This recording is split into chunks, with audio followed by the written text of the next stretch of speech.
Generally मेरे channel पे engineering के लोग हैं, तो मैं इसीलिए इसको बना भी रहा हूँ क्योंकि आपके इंटरेस्ट का है। क्या होता है जब कभी ऐसी पोस्ट आती है ना, तो वहां पे इंजीनियर्स को अलाउ नहीं करते हैं, बट यहाँ पे स्पेशली मेंशन कर रखा है कि इंजीनियरिंग बैकग्राउंड के लोग इस फॉर्म को फिलअप कर सकते हैं। और मैं एक दो लोगों को जानता हूँ जो बेसिकली इंजीनियरिंग बैकग्राउंड से हैं और यहाँ पे जॉब कर रहे हैं। डियर एस्पिरेंट, जॉब अपडेट में आप सभी लोगों का स्वागत है। थोड़ा सा स्वागत करने में मुझे देरी हो गई है, तो ये पोस्ट थोड़ा सा लेट आ रहा है, बट कोई बात नहीं, इसको आप एज अ रिमाइंडर ले सकते हैं कि ठीक है, लास्ट डेट से पहले आप इसको अप्लाई कर लीजिए। हालांकि इसको अप्लाई होते हुए एक वीक हो गया है, फॉर्म ओपन हुआ था 5th ऑफ जैन से, ये चलने वाला है 24th ऑफ जनवरी तक।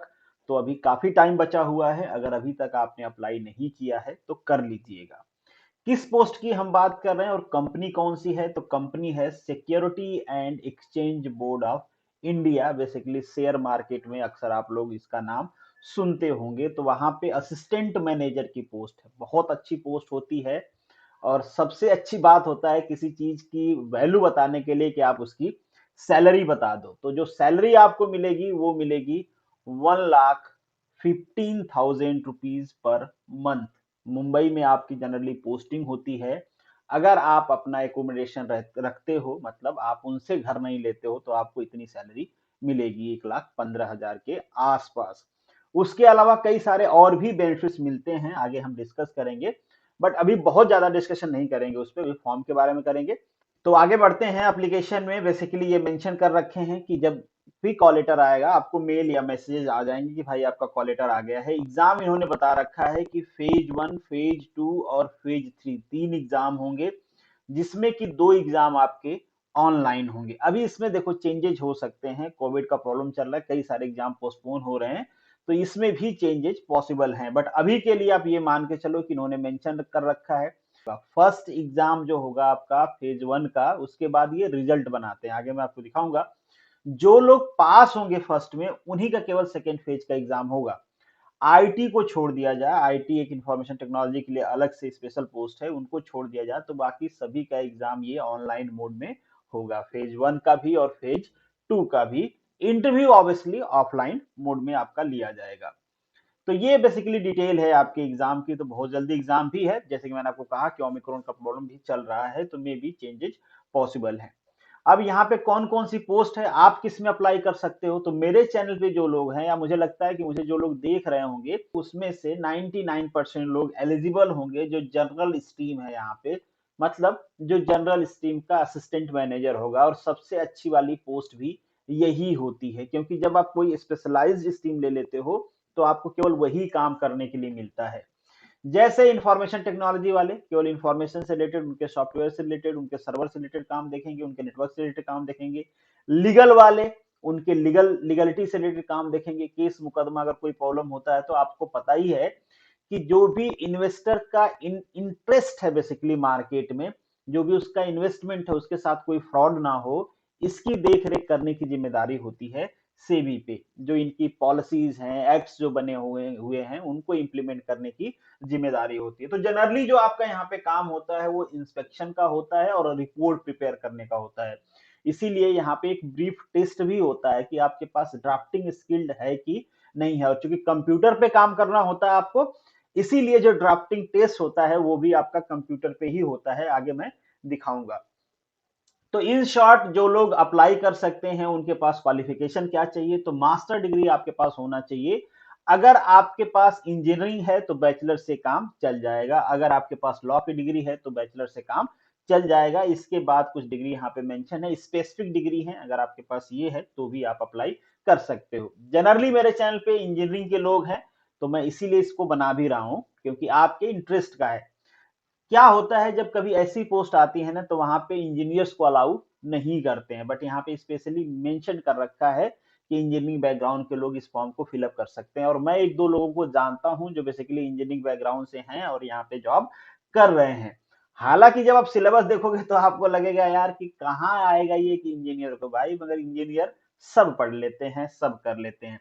यहाँ पे ये जो ब्रांचेज हैं ये स्पेसिफिक हैं, जैसे लीगल में लॉयर चाहिए तो लॉयर वाला जा सकता है, इंफॉर्मेशन टेक्नोलॉजी में इंफॉर्मेशन टेक्नोलॉजी वाला चाहिए। बट यहाँ पे इलेक्ट्रॉनिक्स ये सब मेंशन कर रखा है, electronics and communication with 2 year experience, तो ये आप देख लेना। रिसर्च में master degree in statics economics चाहिए, तो यहाँ पे चैनल पे मुझे नहीं लगता है कि कोई होगा। ऑफिशियल लैंग्वेज में जनरली आपके पास मास्टर होना चाहिए, हिंदी इंग्लिश जिसमें भी आप जाना चाहते हो उसमें मास्टर होना चाहिए। तो ये सारी रही आपकी एजुकेशन क्वालिफिकेशन से रिलेटेड एलिजिबिलिटी।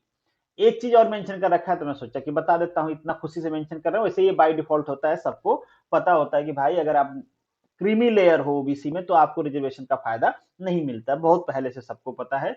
इन्होंने मेंशन कर दिया होगा, शायद कोई कंट्रोवर्सी हो गई होगी तो इन्होंने सोचा कि रिस्क क्यों लेना भैया, लिख दो एक दो लाइन से, अगर काम चल जाता है तो लिख दो।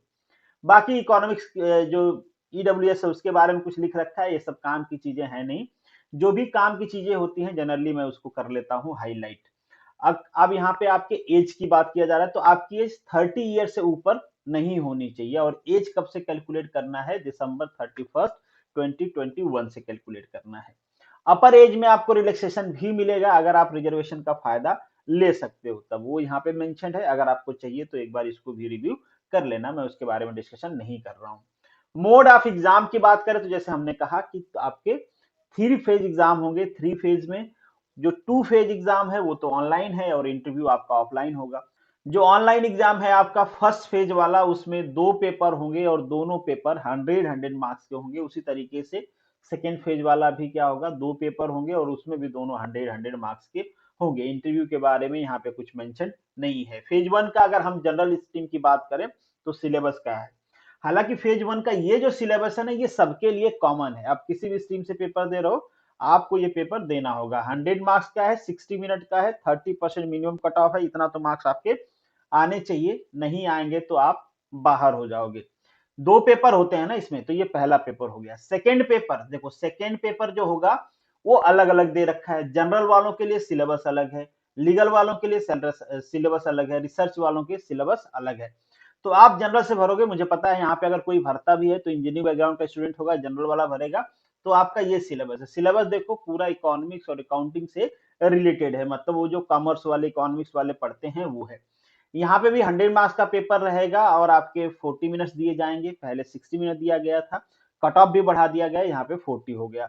बट अगर हम पेपर 1 और 2 दोनों की बात करें तो आप फेज सेकेंड के लिए शॉर्टलिस्ट होगे कि नहीं होगे, उस पे ये डिपेंड करता है कि आपके 40% मार्क्स दोनों को कंबाइन करके आए कि नहीं आए। नेगेटिव मार्किंग भी दिया गया है, अगर आप कहीं पे गलती करते हो तो नेगेटिव आपके 1/4 काट लिए जाएंगे। बाकी यहाँ पे वही चीजें मेंशन किया गया है कि सेकेंड फेज के लिए वही जाएगा जिसका टोटल 40% मार्क्स रहेगा, पेपर 1 पेपर 2 मिला के फर्स्ट फेज वाले का, ठीक है। बाकी फेज 2 भी ऑनलाइन होगा। ऑनलाइन में यहाँ पे पहला जो आपका पेपर है, फर्स्ट नंबर पेपर है, इसमें केवल और केवल आपकी ड्राफ्टिंग स्किल टेस्ट किया जाएगा। अब ड्राफ्टिंग स्किल में आप सोचो कि क्या टेस्ट करते हैं। जनरली वो आपसे एप्लीकेशन लिखने के लिए, एसे लिखने के लिए कहते हैं। आपके नॉलेज के साथ साथ वो भी देखते हैं कि जो आपके नॉलेज का प्रेजेंटेशन है वो कितना अच्छा है। इन शॉर्ट में ये कहूं कि आपका जो काम होता है ना इसमें वही ड्राफ्टिंग से रिलेटेड होता है, इसीलिए टेस्ट किया जाता है। मान लीजिए आप कोई रिपोर्ट बना रहे हो तो आप उसको कैसे बना रहे हो, क्या दूसरा आदमी उसको पढ़ेगा तो समझ लेगा, या आपको खड़ा होकर समझाना पड़ेगा कि ये वाला मैं लिखा हूं ना वो इसलिए लिखा हूं। तो इन शॉर्ट यहाँ पे ड्राफ्टिंग स्किल बहुत मैटर करती है, आपके वर्क प्रोफाइल से रिलेटेड है, इसीलिए एक सेपरेट पेपर बनाया गया है आपकी ड्राफ्टिंग स्किल टेस्ट करने के लिए, जिसमें आपकी ड्राफ्टिंग स्किल टेस्ट होगी। यहाँ पे डिस्क्रिप्टिव लिखा गया है, इसका मतलब नहीं कि पेन और पेपर आपको मिल जाएगा, जनरली यही होता है सारे एग्जाम में, बट यहाँ पे आपको कंप्यूटर पे बैठ के ही ऐसे लिखना होगा, कीबोर्ड का यूज करके वहीं पे एप्लीकेशन भी लिखना होगा। जो भी आपको दिया रहेगा डिस्क्रिप्टिव राइटिंग के लिए वो आपको लिखना होगा। मार्क्स यहाँ भी 100 हैं और 60 मिनट्स आपको दिए जाएंगे, 30% कट ऑफ है। वेटेज ध्यान रखना, वेटेज कितना इसका 1/3 है, इससे थोड़ा सा कम है जो आपका दूसरा पेपर होगा। अब दूसरा पेपर में जो जनरल स्ट्रीम है उसकी हम बात कर रहे हैं, क्योंकि सारे जनरल वाले भरेंगे अगर यहाँ पे भरते हैं तो। अगेन वही सारा पेपर, वही सारा सिलेबस जो आपके फर्स्ट पेपर का सिलेबस है। मल्टीपल चॉइस क्वेश्चन होंगे इसमें, कहाँ से, commerce, accounting, management, finance, coaching, ये आगे इसको डिटेल में दिया गया है। बट अभी आप ये देख लो कि यही वाला सिलेबस है फर्स्ट पेपर के लिए भी, सेकंड पेपर के लिए। अच्छी बात है ना यार, ये कई चीजें पढ़नी है बार बार।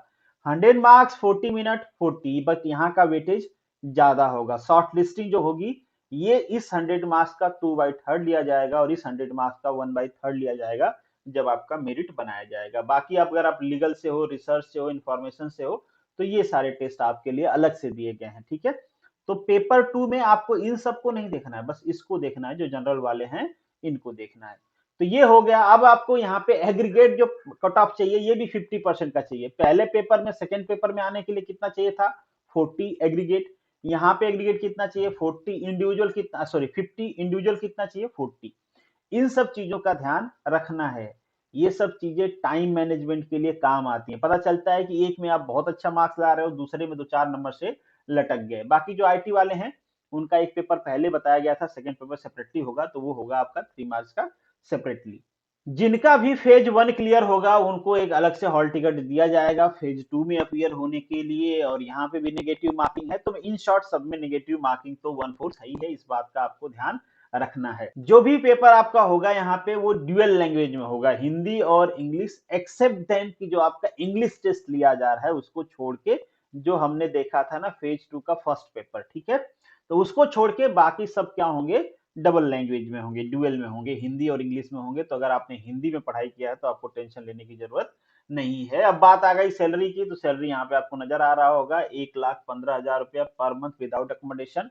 एकोमोडेशन ले लेते हो तो 80,000 के आसपास आपकी सैलरी रहेगी। सैलरी के अलावा ये सारे बेनिफिट्स आपको मिलेंगे, ठीक है।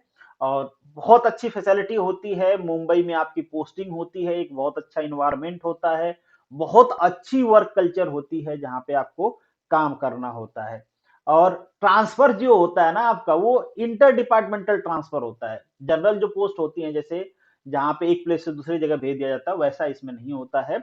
जनरली जो होता है आपका इंटर डिपार्टमेंटल ट्रांसफर होता है कि मान लो पहले आप अकाउंटिंग में काम कर रहे थे, फिर उसको आपको दूसरी जगह निकाल के फाइनेंस कैलकुलेशन में, फिर दूसरी जगह, इस तरीके से ट्रांसफर होता रहता है। आपको अलग से ट्रेनिंग भी वहां पे दिया जाता है, अलग अलग चीजें सिखाई जाती हैं। बाकी आपको यहाँ पे एग्जामिनेशन सेंटर नजर आ रहा होगा, तो आप अपने स्टेट में देख लीजिए। जनरल गुजरात वाले तो देख लें, अहमदाबाद, गांधीनगर, सूरत, बड़ौदा, काफी सारे पोस्ट हैं। उसी तरीके से बिहार, पटना, मुजफ्फरनगर, काफी सारी जगह है। मतलब आपको ऐसा दिक्कत तो नहीं होगा कि एग्जाम देने के लिए प्रॉब्लम हो जाए। तो ये सिटीज हैं जहाँ पे आपका एग्जाम कराया जाएगा, ये आप देख लीजिए। बाकी एप्लीकेशन फॉर्म जो है वो है 1000 रुपीज का, तो 1000 रुपीज आपको लगाने हैं भरने के लिए। पढ़ाई करना नहीं करना 1000 रुपीज लगा के, ये आपको देखना है। थोड़ी सी चीजें मैं और आपको बता देता हूँ। जनरल इंस्ट्रक्शन है, अगर आप अप्लाई कर रहे हो तो एक बार रीड कर लेना। ना भी रीड करोगे तो चलेगा, आप अप्लाई करते रहिए। अगर कहीं पे फंस जाते हो आप, तो जनरल इंस्ट्रक्शन से एक बार बनता है आपको रीड करना। बाकी जनरल इंस्ट्रक्शन में वही सारी चीजें लिखी रहती हैं, किस तरीके से आपको अप्लाई करना है, क्या क्या क्या चाहिए।